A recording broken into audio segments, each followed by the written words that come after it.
Magandang araw mga kaibigan. Pero usaping fake news. Ang TRICOM, tinatawag ang mga vloggers at tinaakusahan na sila ang nagdadala ng fake news. So kawawa yung mga humarap itong nakarang hearing. Umiyak pa si Cresset at MG Kiambao. Ito, ang mga kongresista na sila nag-iimbestiga pagpapakalat ng fake news. Ngayon lumalabas, sila rin pala ang mismong nagpakalat ng fake news. Ito sa News 5 na post 3 hours ago. Ito, nag-apologize ang isang kongresista dahil mali yung nilabas nila na press release. Naglabas ng pahayag ang opisina ni Lanao del Sur Representative Zia Alonto Adjong bilang pagwawasto sa inilabas na press release noong Marso 23 kasunod ng ulat na paghahain ng reklamo laban sa 4 na empleyado ng Municipal Civil Registrar ng Santa Cruz, Davao del Sur dahil sa umano'y pag-i-issue ng peking birth certificate sa mga Chinese national. Paglilinaw ng tanggapan ni Representative Adjong, ang mga nasabing sangkot na empleyado ay mula sa Davao del Sur at hindi sa Davao City. Ang inilabas na press release, mga empleyado ng Davao City Civil Registrar's Office ang nasasangkot sa pag-issue ng fake birth certificate. Ano yun? Di ba fake news? O ngayon, mabuti at winasto nila at humingi ng apology. Okay. Ito yung exact statement ni Office of Congressman Adjong. Basahin ko ha. We would like to correct at typographical error. Ay, nako. Nagkamali lang daw sa pag-type. We would like to correct a typographical error in the press release issued on March 23, 2025, titled House Leader Welcomes RAPS versus 4 Davao Civil Registrar Employees aiding Chinese nationals should look for similar modus elsewhere. Davao City. Yun ang press release. The statement referred to the alleged issuance of fake birth certificates to Chinese nationals and involved 4 employees from the Municipal Civil Registrar of Santa Cruz, Davao del Sur, not Davao City.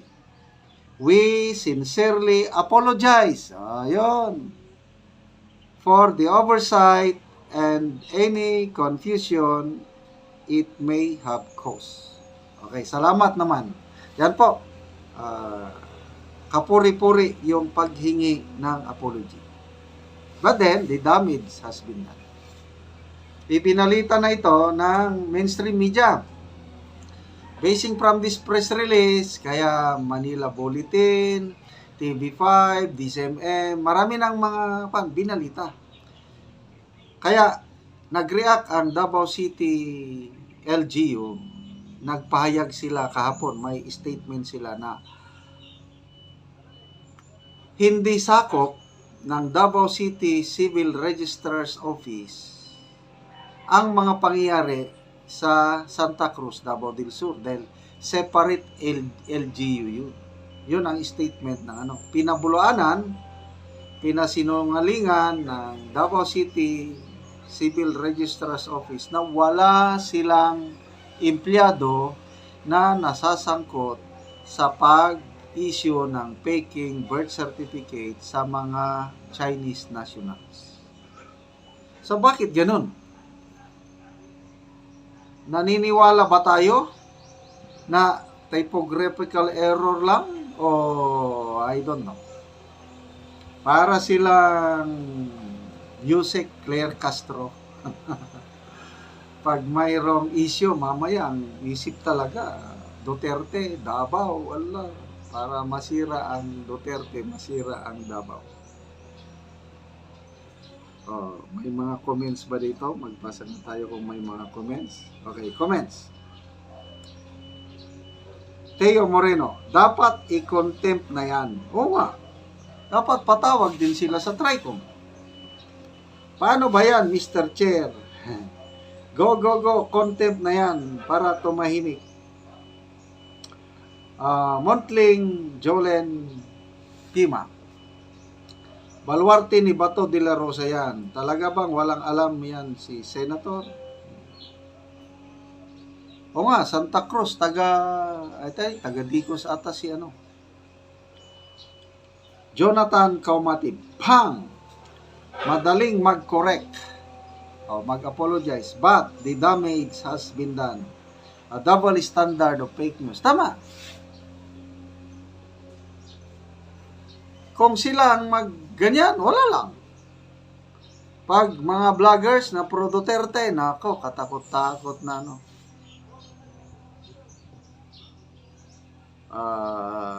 Somon, Sopuena, so sunod na, arrest warrant. Raymond Asidera, ipaliwanag ka agad sa TRICOM. Dark Eze, di daw pwede yung sorry lang, sabi ni Atras Abante. Baray Kabo di Miranao, ada oka diyan na, mga Maranao pa na ito. Hindi ko na maintindihan. Di daw pwede mag-sorry. Gal Medino, ipatawag sa House of Representatives yan. Jim Taukan, kulang dapat mag-apologize ka. Excited man gyud kayo to put Davao in bad light. Yun na nga, sinasabi ko eh. Naka-mindset na sila. Ha? Davao Davao City to. Yan. Gusto nilang sirain ang Davao. Ayan. Mabuti na lang at nag-apologize din. Okay. Salamat mga kaibigan sa inyong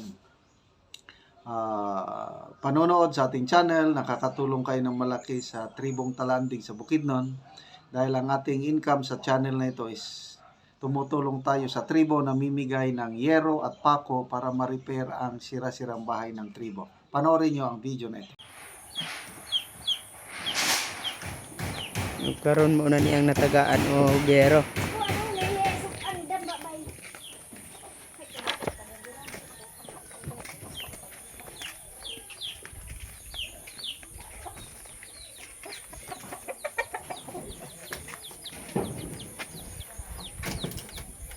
O karon mo na ni ang balay sa natagaan na mo o gero. Mo na ni siya. Ang uban nga bulsot giisklastipan lang in taon.